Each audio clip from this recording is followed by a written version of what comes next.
What's going on, guys?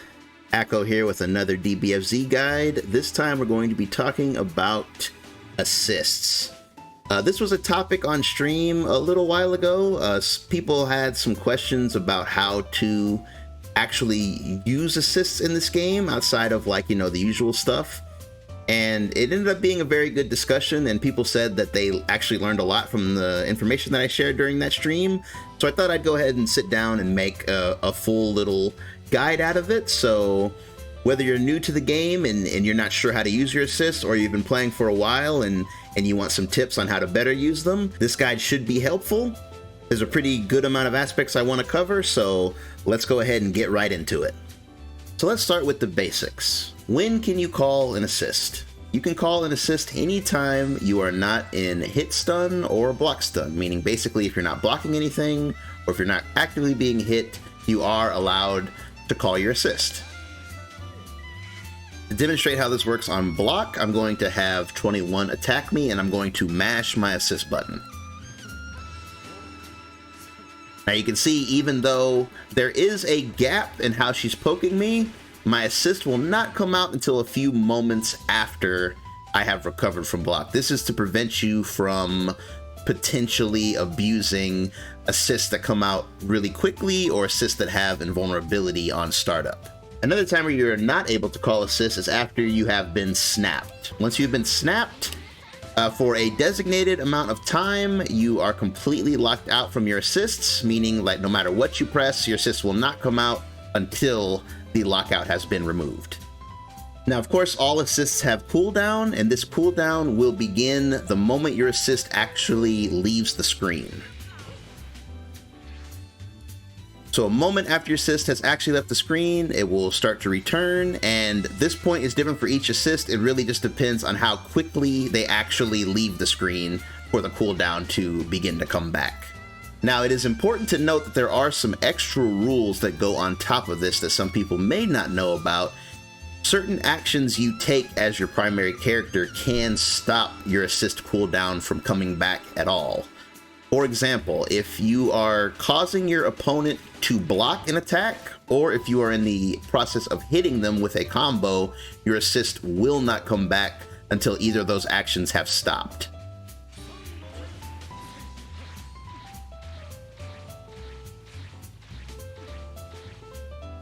Now see how my assist did not come back until I stopped attacking 21. You have to leave a certain amount of gap between your attacks for your assist to actually come back during a stagger. If not, your assist will never return. This was patched into the game in the later years as a means of weakening overall offense, because at a point people were able to basically continue pressure safely forever because there was such a small window on putting a gap in your string to have your assist come back. And now this makes it to where once you've spent your assist, it gives the opponent a little bit better of a chance to escape pressure before you're allowed to call those assists again. And of course, as I mentioned, this counts for combos, and it does count for when the opponent is getting up off the ground. If you hit the opponent immediately as they're getting up, you will not get your assist back.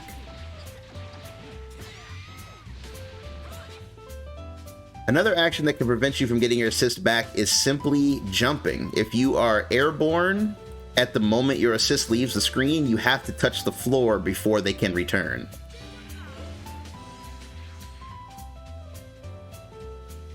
So be sure to keep these things in mind so you can optimize the amount of assists you can call per match. But before we go over the different categories of assists, we should go over the difference between a standard assist and a C assist. A standard assist is any assist that you call and has a regular cooldown. This will be a character's A or B assist. A C assist is a bit different. It's an assist that tracks the opponent's location and is easier to get a combo off if it connects. At a glance, this may seem very strong, which is why a lot of new players will use C assists, but be warned that C assists do pay for it. They have an extremely extremely long cooldown. Now, if we call the C assist and a regular assist at the same time, you will see exactly how long it takes compared to a regular assist.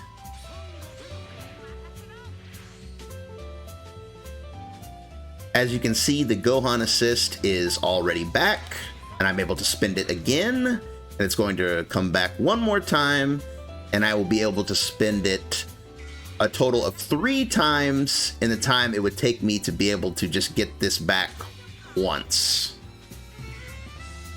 So while C assists do have their uses, and even in high level play, some players do tend to use them, just be warned that they come at a heavy price, because without a proper assist behind you, most of your game is extremely limited.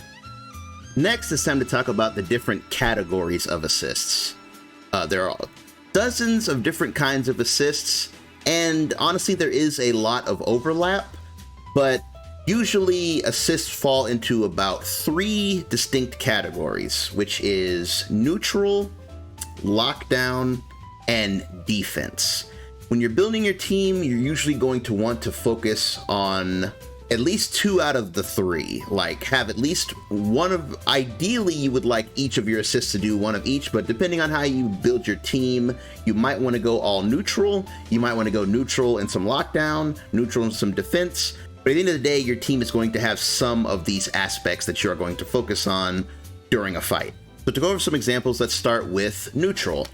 A neutral assist is an assist that usually takes up a good chunk of the screen, allowing you to move better to either get in on your opponent or keep them away. The best examples of this are any of the beam style assists, or usually any assist that reaches full screen. And most times, the longer an assist stays on the screen, the better it functions as a neutral assist, because it's giving you more time to make options, or it's more objects for your opponent to have to deal with. 9 times out of 10, your opponent is always going to have at least one neutral assist, because honestly, it is the most important kind of assist for any team. Next up is lockdown assists. Just as the name implies, these assists are meant to lock your opponent down and force them to block for an extended period of time, offering you the ability to go for a mix-up. This is a very important style of assist because usually your first assist will be dedicated to the neutral so that you can get close, and then this is what you will use once you actually are close, so you can try to open your opponent up for a hit. This is an area where frame data actually becomes pretty important because you need to know exactly how plus an assist is for it to function well as a lockdown assist. And 2 of the most popular lockdown assists being Bardock B, which as you can see is plus 46, and Kid Buu's Arm Ball, which is plus a whopping 57, means that you have a very long time to attack before your opponent is able to escape from block. And if you want to test these setups properly, don't forget to set the opponent to guard first hit only. If you do this, this will let you know that your attack has a gap in it. And if you're going for gapless offense, this is the best way to test it.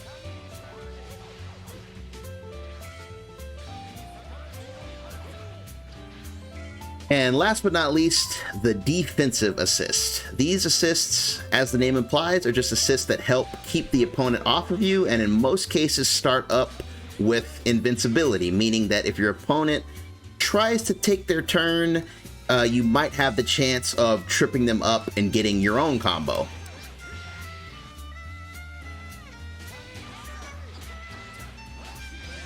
While not as popular as neutral or block stun assists, defensive assists have become a lot more popular, especially due to the French players who have really shown the strength of a well-timed defensive assist. Lately, these assists are definitely on the rise, and putting them on your team is highly recommended in this meta. And now with all that out of the way, let's finally go over how to properly use your assists. The number 1 most common action that you'll use your assist for is simply by extending your block strings. So by doing something as simple as this, you're going to inevitably lose your turn, which is why you want to extend with your assist, which gives you the chance to go for another attempt at opening your opponent up. But outside of this, I'd like to talk about a very simple but important concept called layering. This is the act of doing actions that you want to do with your character, but in tandem with your assist. A very simple example is, as a Goku Blue player, one of my main things I'm going to want to do is my shoulder. So normally I could just do this move and it's like, if it hits, I would have to be like, oh, I got him, vanish. But of course, vanishing costs a bar, and you're not always going to have that, and you're not always going to know, is it going to hit or not? And if the opponent were to block, my turn is gone because I am now at a negative, and they're going to take their turn back. But if you were to layer this move that you're already going to be doing anyway with your assist, suddenly it creates a situation where it's still your turn. Now, you don't know if the opponent's going to hit or get hit or block it, so you're going to figure out the right timing to call the assist during the animation, meaning that if they block it, it's still my turn, and if they get hit, I get a combo. This is something that all characters can do, and you can do it in a variety of ways. The shoulder's just one small example. What about your Ki Blast?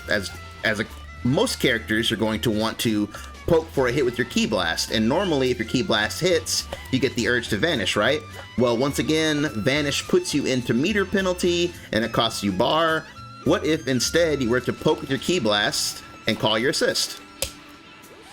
That way, if the opponent gets hit by the Ki Blast, you get a combo, and if you successfully make them block, you get your turn. Layering is a much stronger and much safer way of using your assist than simply calling it and watching to see what happened. The next time you watch your favorite player play in a tournament, keep an eye on how they're calling their assist. 9 times out of 10, they're going to be calling their assist in conjunction with whatever their character's best and longest reaching special move is. That way, whether or not it's blocked or whether it is hit, the player is given a good situation. This is, again, one of the single most important uses of assists, and that is covering wake-up options. In this game, the opponent has a variety of ways to wake up off the ground. They can hold back to simply tech backwards, giving them the chance to quickly counter-strike with a reflect, a button, or an invincible move. And more commonly, they can up tech, which is to hold up back. That way they tech up into the air. And lastly, they have the option of simply delaying their tech, possibly throwing off your timing. Under most circumstances with most characters, it is very, very difficult to cover all 3 options at once. This is where assists come in. With just about any assist, you can help yourself cover multiple options at once. So here I'm going to knock 21 down, and then I'm going to call my Goku assist, which will cover the back tech, and then I, with Zamasu, am going to jump. That way I can cover the up tech.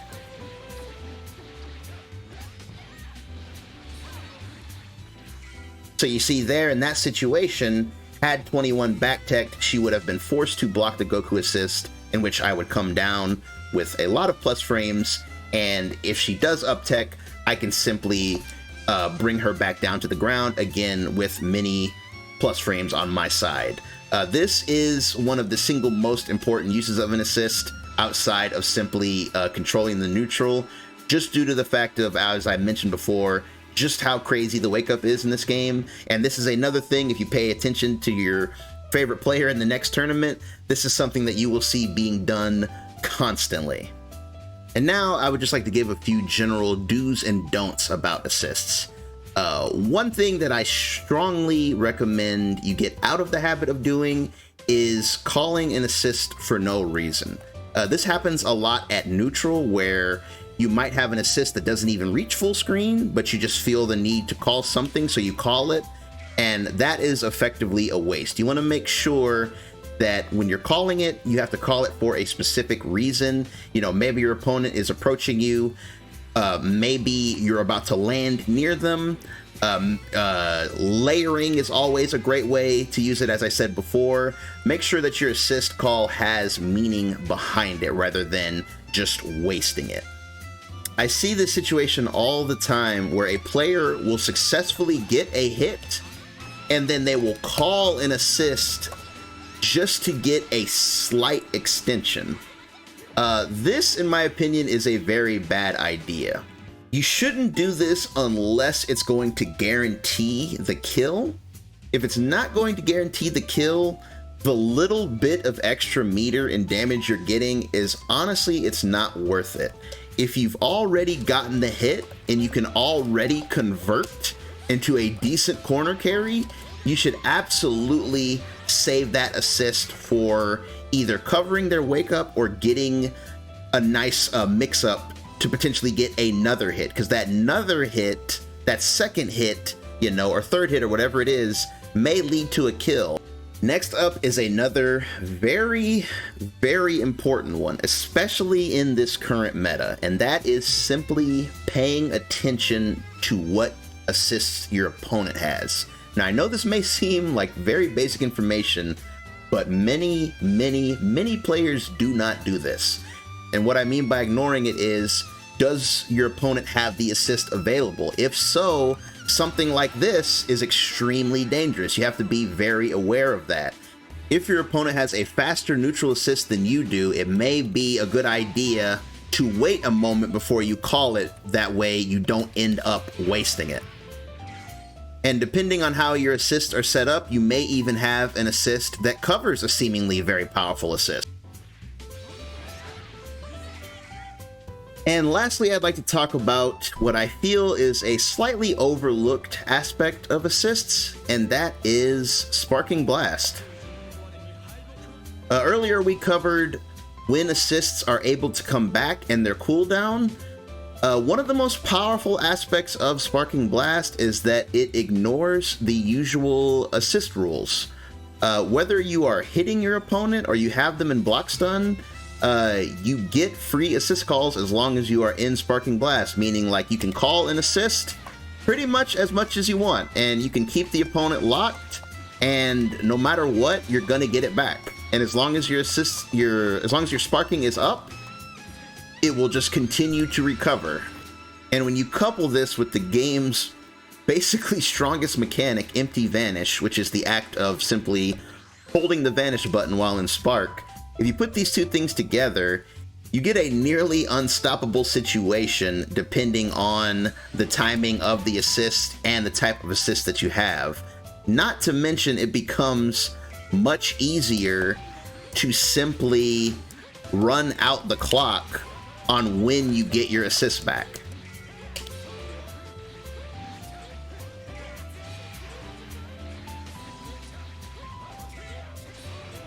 And with that, we have covered what I feel are the most important aspects of using assists in Dragon Ball FighterZ. Assists really are one of the most fun aspects of this game since they are so vast. Like, there's just so much you can do with assists, and that's where honestly a lot of the personality comes from in this game. There's just so many different options to choose from, and then from those options there's so many branching paths, so it leads to a lot of fun, a lot of like discoverability. It really is the backbone of this game, and I really wanted to share some of my thoughts on what I think are the do's and don'ts, and hopefully this was helpful to some of you, and if it was, I appreciate if you would leave a like and a follow if you want to see more guides like this. We definitely got more on the way, but either way, I really appreciate you guys for listening, and I will catch you in the next one. Peace.